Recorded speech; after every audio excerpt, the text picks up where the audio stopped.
Shane here. Today we're going to talk about winter camping.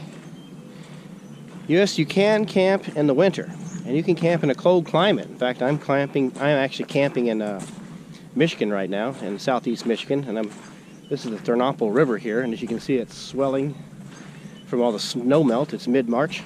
Spring is around the corner, and in fact, some cases the snow rings are underwater because the river is swelling so much. Can you camp in the winter in cold climates and even in northern states? And you can. And that's what we're going to talk about today. We're going to talk about winter camping. I'm actually at an RV park that is closed, but did have a winter camping option. And we'll talk a little bit about what that means. What does it mean to the RV park is technically closed, but I was able to camp during the winter. Well, this is a little bit different than summer camping, where your RV could come and go. In this case, the RV would remain here and stay put for the duration of the winter. And then as winter season is over, you could pack it up and leave for the spring. A little bit different than summer camping, but it is possible, and lots of RV parks in the north do offer a winter camping season option. Since the RV park is closed, a lot of the amenities like canoeing and things like that the RV park might offer, the rec center in this case, these items will be closed for the winter. And so your winter camping season would merely just be you and your RV toughing it out. So to do that, you would need a fully enclosed camper. This is a camper that comes with shower and bathroom, because the showers here are closed. So it would need to be a fully enclosed unit, and I would recommend that it would be a more modern unit, one that has better insulation. I know some of the older RVs are 15 or so years or older. Some of them literally had little to no insulation in the walls at all, whereas the newer ones tend to have a bit better insulation. Actually have some insulation in instances, and they've been improving it as time goes on, from competition here for supremacy over who's got the best camper versus price. But I would start with a newer camper. I would say something that was less than 10 years old, and something that has the bottom covered, where the tanks and the floors are covered and piping. Now, the thing about using an RV during the winter is when it's in use, it is technically not winterized. Like this rig here, this rig is in storage, and so it is what's called winterized. It is, tanks are drained and the lines have been blown out and other things have been done to it so it can sit for the winter, where the interior of the RV essentially cools down and becomes the same temperature as the outside. And in that situation, if there was any water in there, it would freeze. But when you're using the RV, it is not winterized. You've got water flowing through it, you're using the plumbing, you're using the electric, you're using the amenities in the RV, and so while it's in use, it is technically not winterized. So that's something to remember about using an RV in a cold climate, is you have to take care of those things separately. When you're winter camping, the power cord is the lifeline to the rig. While you're using it, the rig is technically not winterized. The reason is you're using the tanks. You've got water in the water lines inside, and so if it was not winterized and you were just to abandon this and let it freeze, you could have some lines or pipes bursting inside. So while the RV is in use, it is technically not winterized, even though this is a different concept than is the RV set up for the winter, is able to handle the winter. So it's not winterized while you're using it. So it's up to you to maintain the temperature inside. So if you're winter camping or doing a winter camping season, you wouldn't want to just shut everything off and abandon it for the week and then come back on the weekend. Because if you did that, you could come back and find, when you heat it up, busted pipes and all kinds of problems. So the tether is the lifeline to the system. It's meant to keep the inside warm through either electric or propane heat, as well as water circulating through the lines so that they don't freeze.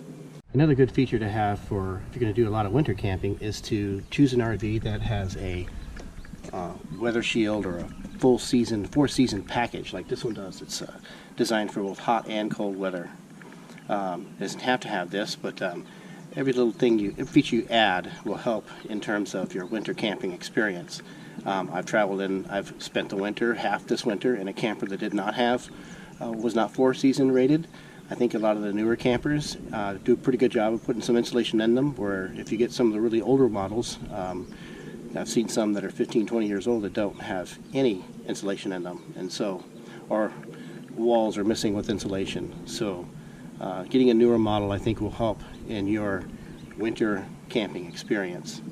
The other thing this one has is it's been 0-degree tested. That's the other thing about this camper. So I know that it works down to 0 degrees and it's been tested. In fact, we have actually lived in it as low as minus 14 degrees F. So, and it's done pretty well.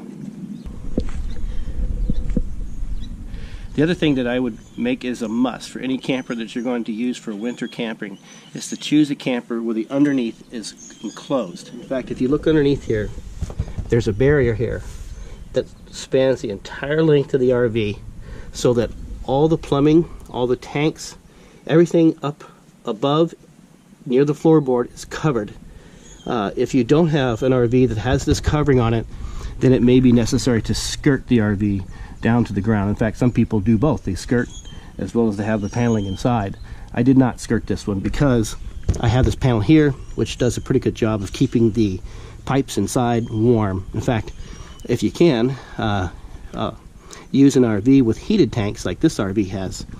So, and it just helps to, every little feature that you can get that's designed for cold weather just helps to make your winter camping experience all that much better.